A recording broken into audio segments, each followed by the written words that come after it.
Hey guys, video on Bitcoin.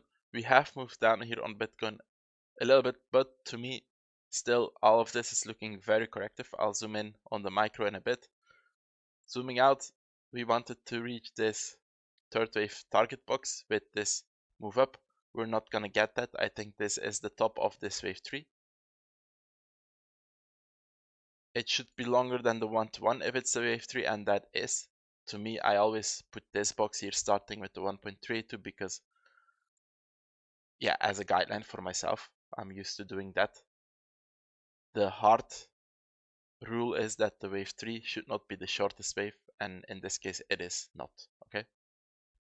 Of course, when it doesn't go as high, the chance to make overlap here increases, and then we have to work with a diagonal, which is always more annoying. It's always nicer to have an impulse, okay, with no overlap.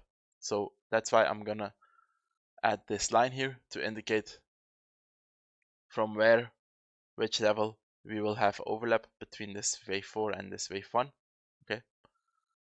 If we then compare, of course, if this is the wave 4 here, we have to compare it to this wave 2. Look at the size of this one and look at the size of this wave 4. There's, yeah, you can see the difference, okay? What I'm gonna do to help is take the wave 1 to the wave 2 and then toggle it from the wave 3 to have an indication that, look, once we reach this vertical line, the time it took for this wave 2 is the same as the time it took for this wave 4. And as you can see, we are already almost there, okay?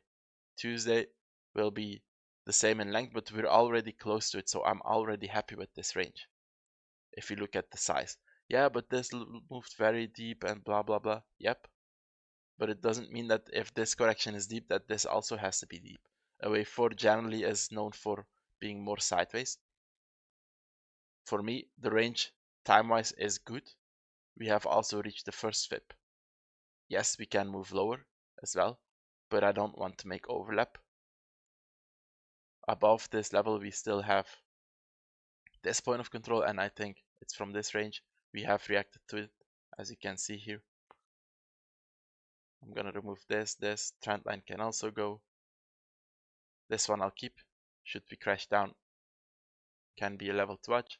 So yeah, I think this could be potentially it, or trying to be it. We could maybe edge a little bit lower, but I'm gonna zoom in a bit to this micro and you will understand.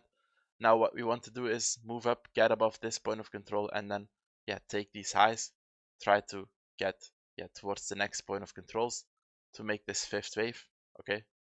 1, 2, 3, 4, 5 to complete this larger third, and then do it one more time. With that, maybe we can test this zone here, get above it, grab the liquidity, and then do a larger correction, okay? Now zooming in.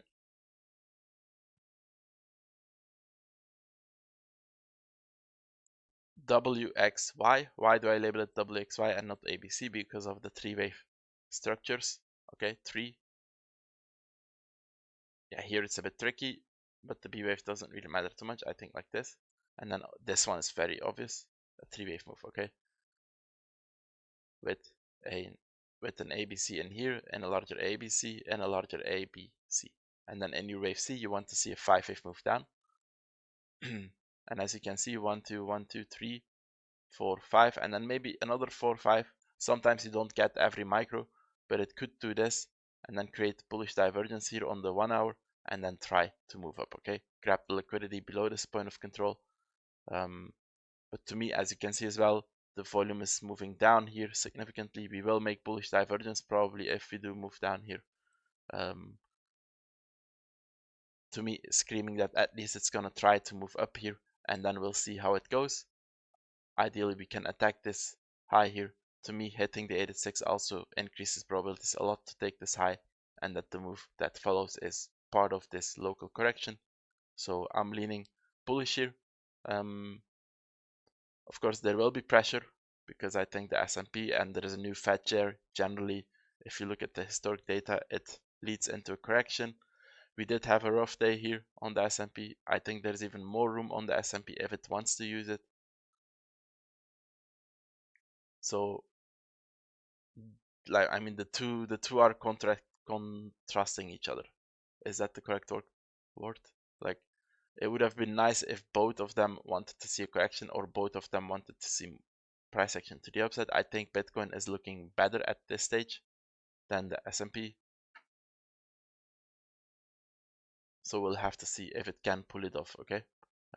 Or this is going to be it for the S&P and it's going to move higher. I do expect the S&P here to move as well in a potential B wave and then do a C wave. Maybe with this B wave push, Bitcoin could rally here and make this fifth wave, okay? And then with the next wave 4 for Bitcoin, the S&P could do the next leg down. It's a lot of guessing, okay? It's not, I'm not predicting that it's gonna be like that. I'm just trying to think like how it could work out, and just to have an idea. And yeah, that's it. Thank you for watching. See you next time. Bye bye.